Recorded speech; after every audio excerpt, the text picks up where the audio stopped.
মাসখানেক আগে হঠাৎ করে অস্থির হয়ে ওঠে রাজধানীর চালের বাজার। তবে গেল সপ্তাহ থেকে আবারও নিম্নমুখী হতে শুরু করে দাম। টিসিবির তথ্য, মঙ্গলবার রাজধানীর বাজারে প্রতি কেজি নাজিরশাইল ও মিনিকেট বিক্রি হয়েছে ৭০ থেকে ৮৫ টাকায়।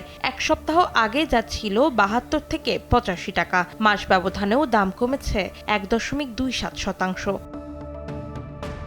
টিসিবির হিসাবে রাজধানীতে নিম্নমুখী মোটা চাল ২৮ আর পাইজামের দাম এক মাসে ২.৪৪% কমে মঙ্গলবার এই চাল বিক্রি হয়েছে ৫৫ থেকে ৬৫ টাকা কেজি দরে। একেএস অর্জন করল গিনেস ওয়ার্ল্ড রেকর্ডস।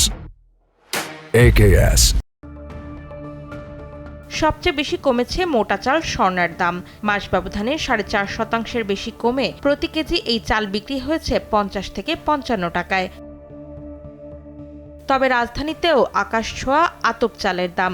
এক মাসে কেজিতে ৫০ টাকা বেড়ে ১৯০ থেকে ২০০ টাকা কেজি দরে বিক্রি হচ্ছে বলে জানিয়েছেন কারওয়ান বাজারের বিক্রেতারা। অন্তরা সেন, সময় সংবাদ, ঢাকা।